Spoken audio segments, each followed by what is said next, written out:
everyone, and welcome to the Women CEO, the channel that educates and empowers women about their infinite intelligence to achieve success. I am your host, Nonkululeko Nkabinde, or Nonks for short. Every week, I am joined by a woman who is making a name for herself through her own journey and whose mission resonates with that of the Women CEO.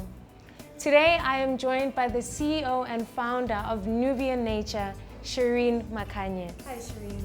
Hi, Nonks. How are you? I'm good, and you? I'm good. Now, just for the viewers at home, who is Shereen? Shereen is the CEO and founder of Nubian Nature, which is a conscious and ethical brand that does hair, skin, and body care. Outside of that, I'm a mother of two. I hail from Soweto, grew up from there, went to school in Soweto. And and I'm married. In a nutshell, that's who I am, a very conscious being, in and out. Yeah. And Nubian Nature, I mean, that's a beautiful name. And I'm always curious about it. What does it mean? Well, Nubian Nature, when we came up with the name, Nubian is of Africa. You know, people of Africa. The brand is from Africa. You know, we should never forget where we come from. So for me, it was very important that it becomes part of the brand. And nature naturally means, going back to Mother Nature for her riches. You know, for her riches, and that's what we're using in our product. Wow, so I just had a moment there. But also just to add on to that, like, how's the journey been for Nubian Nature, and how did it begin, and what have been some of your struggles and the lessons from those struggles? Well, the brand, like I said, started in 2013. When we started the business, it was with a partner. I always say this, Nubian Nature found me. If I did not have a partner then, I would not be doing Nubian Nature today, so every encounter is there for a purpose. Every encounter that we have with people is there for a purpose. That's how the brand started. And in terms of lessons and how the journey has been, it hasn't been easy. I think for me, the biggest challenge has been access to markets. Having to find a place where you can sell your product, because we use obviously your social media and that for marketing, but it's never enough. So you need a place where you can sell off your product in the different regions of the country. So access to market has been my biggest challenge, but we're really finding innovative ways to deal with that. You spoke of how you and your partner had a common vision in the beginning, but I read that you're no longer with that partner and that you're with your husband. Your executives team consists of your husband and your sister. And I wanted to know how the dynamics with working with family, because often people say that it's very difficult and there's a clash. And how do you separate your business life and your personal life? I'm just being a mom. For me, it's actually one of the easiest things, dealing with family and business. I think they know me from a personal point of view, so I'm quite assertive, and in terms of my vision, they understand what my vision is. So it's easy for me to direct where people need to go and how things need to be done, because I know who I'm talking to, I understand them from a personal level. My husband is my biggest, cheerleader, yes. He's my biggest cheerleader. He believes in me more than I do myself. He's one who taps me at the back, reminds me, you need to still go on when I feel like letting go sometimes. For me, it's really been a very interesting journey, and I'm very grateful that I've got a family that supports me, that actually works with me in realizing my dream. That's amazing. And I just want to say, when because for many entrepreneurs, and even just as a woman, we all experience those moments of just doubting ourselves. Do you still have fears as you continue on in this journey? And how do you navigate through those fears and motivate yourself to continue with the process and realize your vision? Yeah, you know what, fear... somebody was actually asking me the other day, if I were to speak to my younger self, what would I do differently now? What would I say to my younger self? I would have not believed that there's fear. I would have believed that fear is the illusion that it is. At the end of the day, fear is not going away. Yeah. So I have to just soldier on with or without the fear. Okay, and with soldiering on, does that also apply to how you come about with new products? Because I read also that you wanted to do a shampoo and kitties range.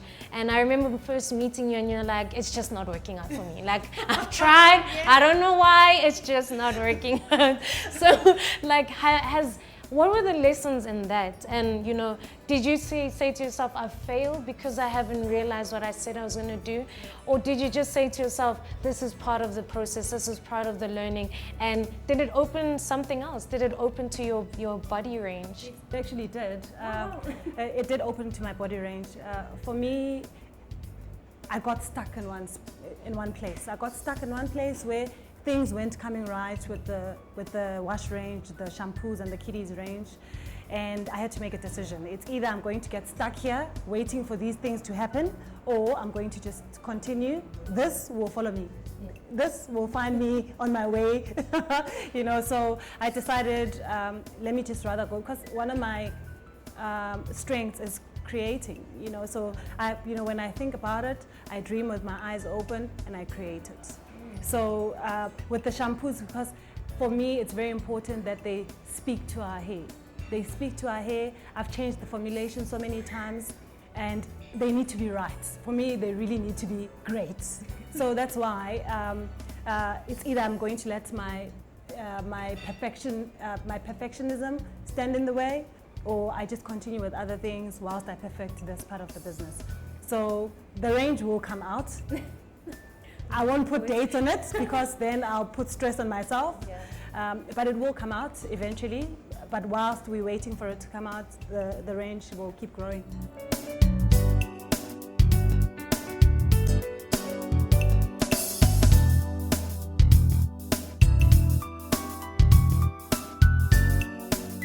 Your product range and within yourself that you're about consciousness. Why do you want to communicate that so much? Because I mean, obviously there's always those stereotypes, oh, when you're natural then it means you're all deep and all of that kind of stuff, and it's just, I'm like so over those associations and stereotypes. I'm just like, no, it's just I like my hair and I want it to be natural. Exactly. That could be the simple answer. But why for you the choice of, you know, your ingredients and even the way you put your products and stuff? Why the consciousness?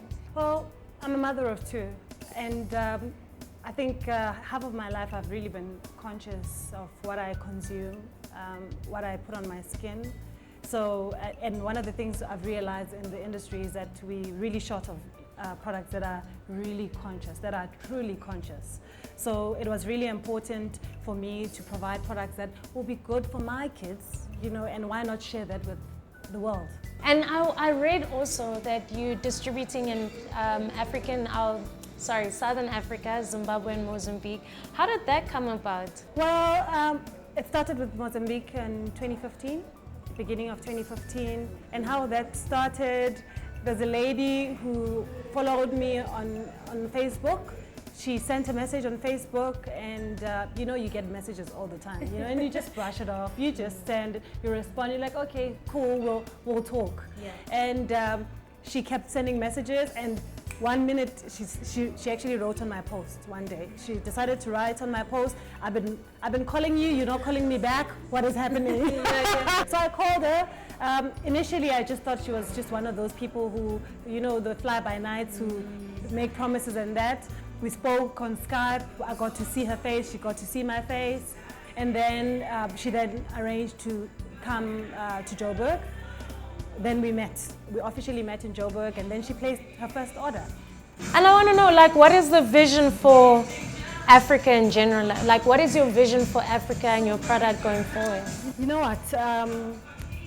I'm very interested in going to Africa. For me, the key places especially would be the likes of Nigeria, obviously because of the population. You know, in Africa alone, we've got about an estimated 820 million consumers, and 70% of those are under the age of 30. So you've got a lot of people who are going to buy the products, you know, so for me it's very important that I go into Africa, but mainly I'm looking at the likes of Nigeria, Kenya. We are in Kenya just a little bit, but for me where it's mostly populated, where I know my product will be accepted. But I really, in general, I really think that Africa does appreciate stuff that comes from South Africa. I just want to know, like, just to close off, I always ask my ladies at the end, like, what is the vision for yourself? And also, like, the one lesson that you'd leave other women who want to embark on such a journey to kind of understand and know that about this process. Well, my vision for myself is to be more conscious.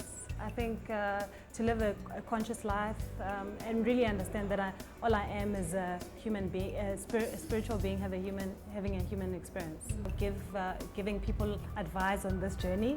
It's not easy, and nobody said it would be easy, but the likes of me, you know, who are there to make the journey easier for you, to just really wake up with their best. It's important that whatever you do, wake up with your best and show up with your best. So that's one of the biggest lessons I've learned, that I'm still learning, that whatever it is, whatever day it is, however I'm feeling, show up with my best.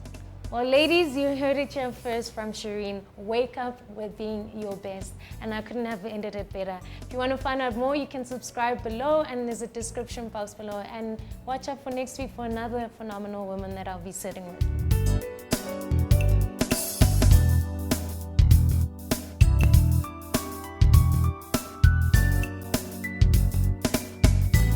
You can follow me on Instagram and as Nubian Nature SA. I'm also available on Twitter as Nubian Nature and on Facebook as Nubian Nature again.